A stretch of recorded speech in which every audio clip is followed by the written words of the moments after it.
Lý thế kìa. Âm cầu cầu. Ăn ngồi kênh thế. Hả? Ôi đây sơ lần sợ yên hoặc đây nó sơ.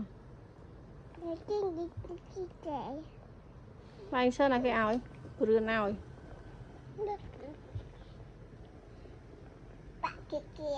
Tờ kiếp là cái. Ôi lý chắc kiếp sọt. Tờ kiếp là cái nào?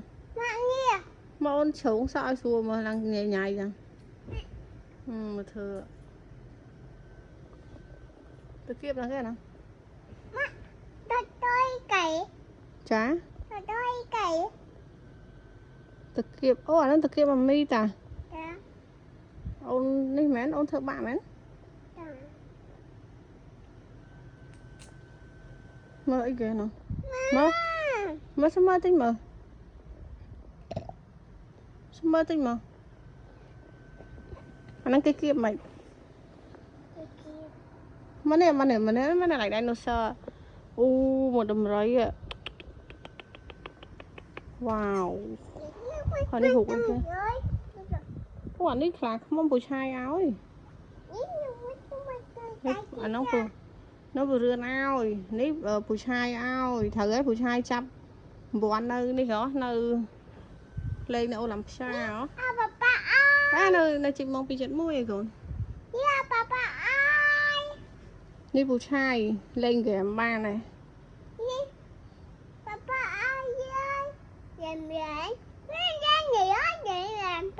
Nó papa ao rồi. Nó bù rươn ao mới nè. Nè, dinosaur. Nó bọc bù chai, nó bọc mạng bói. Nè mạng bói nữa, mạng bói à. Nè, đầm hấy nó.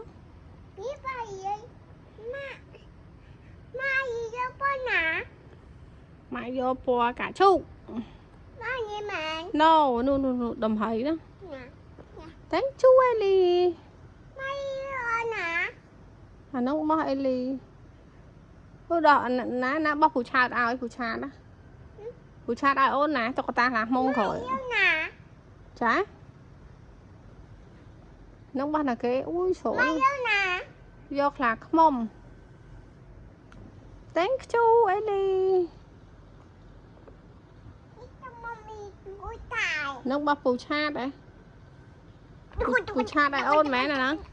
Nó bóc bù chai ai ôn à. Hả? Ok.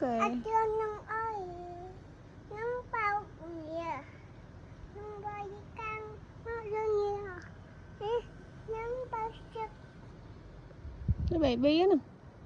Baby mình.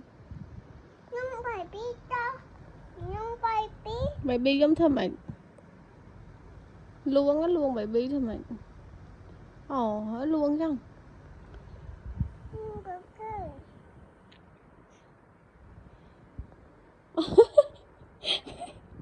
Baby giống đã đọc câu.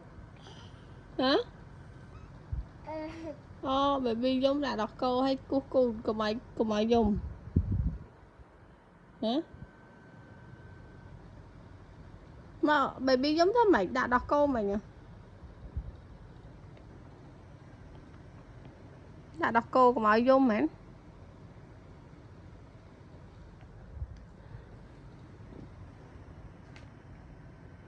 À mong ô kỳ mà cô à nó miên pi ấy.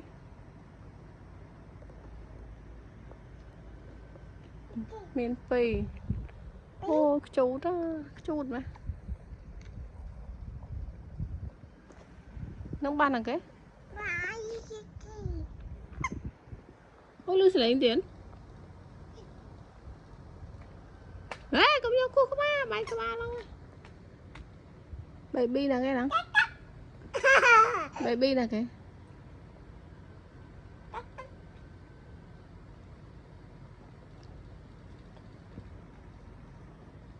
À, các bạn khôi.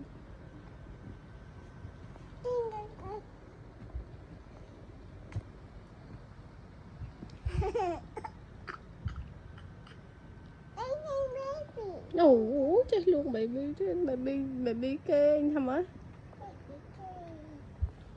Hô đại baby kê nè.